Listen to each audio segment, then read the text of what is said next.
Luke 20. I read from the Institute for Scripture Research, the ISR, because it takes a direct translation from Hebrew to English, Greek to English, and Aramaic to English.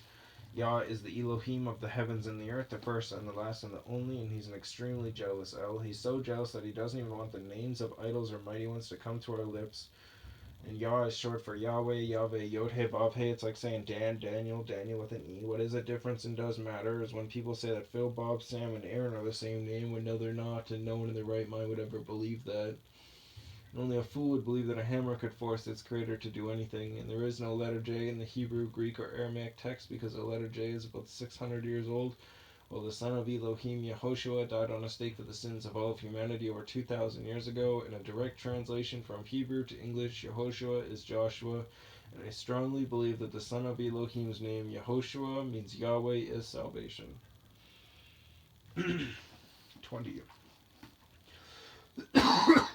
Excuse me. And it came to be on one of those days, as he was teaching the people in the set-apart place and bringing the good news, that the chief priests and the scribes together with the elders came up and spoke to him, saying, Say to us, by what authority are you doing these? Or who is he who gave you this authority? And he answering said to them, I shall ask you one question too, and answer me. The immersion of Yohanan, Y-O-H with a dot, A-N-A-N, was it from heaven or from men? It obviously was from heaven. And if they say that, then they look like fools. And they debated among themselves, saying, If we say from heaven, he shall say, then why did you not believe him? But if we say from men, all the people shall stone us, for they are persuaded that Yohanan was a prophet. And they answered that they did not know from where it was. And Yehoshua said to them, Neither do I say to you by what authority I do these. And he began to speak this parable to the people. A certain man planted a vineyard and leased it to farmers and went away for a long time. And at harvest time he sent a servant to the farmers to give him some of the fruit of the vineyard. But the farmers beat him and sent him away empty-handed.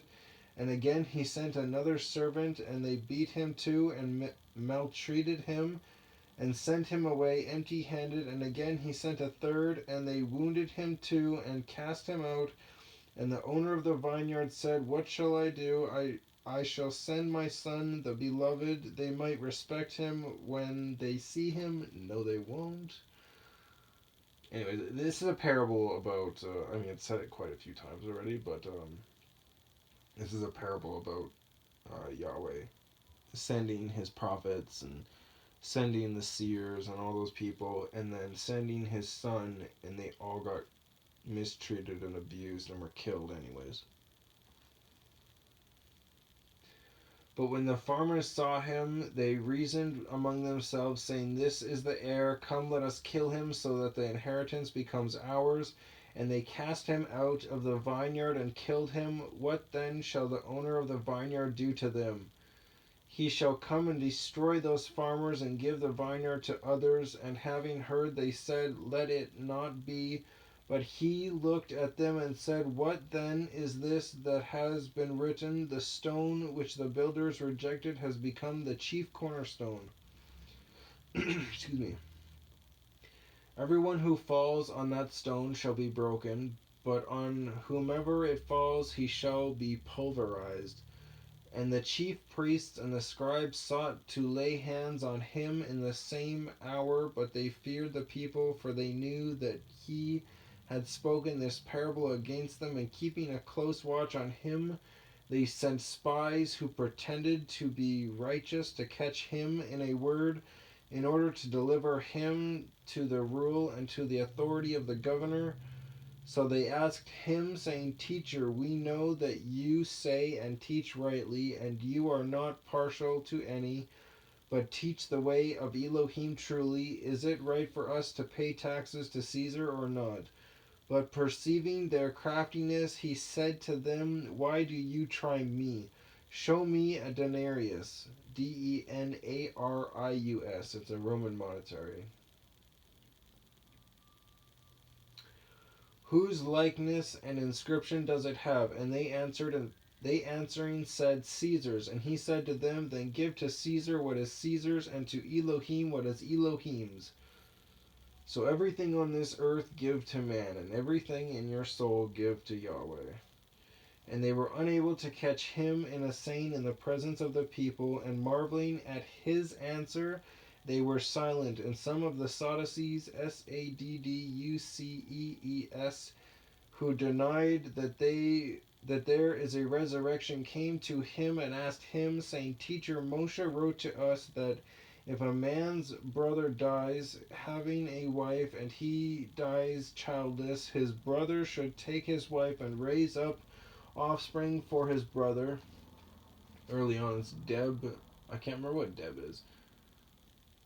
25:5. Now there were 7 brothers, and the first took a wife and died childless, and the second took a wife and he died childless, and the third took her, and in the same way the 7 also, and they left no children and died.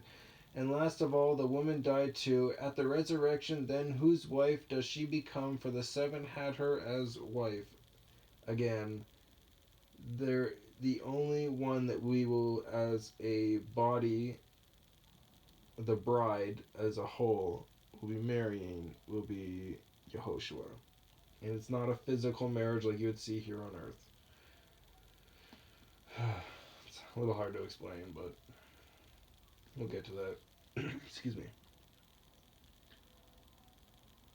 And Yehoshua answering said to them, The sons of this age marry and are given in marriage, but those who are counted worthy of attaining that age and the resurrection from the dead neither marry nor are they given in marriage, for neither is it possible for them to die any more, because they are like messengers and are sons of Elohim, being sons of the resurrection. But that the dead are raised, even Moshe showed at the bush when he called YahWeh the Elohim of Abraham and the Elohim of Yitzchak and the Elohim of Jacob. Shem 3:6. Now he is not the Elohim of the dead, but of the living, for all live to him. And some of the scribes answering said, Teacher, you have spoken well, and they were not bold enough to question him any more. And he said to them, How do they say that the Messiah is the son of David? For David himself said in the book of Tehillim, Tehillim,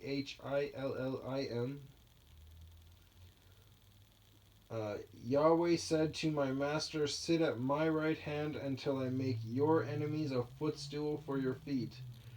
Tehillim 1:10:1. David then calls him master. How is he then his son? And in the hearing of all the people, he said to his taught ones, Beware of the scribes who like to walk in long robes and love greetings in the marketplaces and the best seats in the congregations and the best places at feasts, who devour widows' houses and for a show make long prayers. They shall receive their judgment.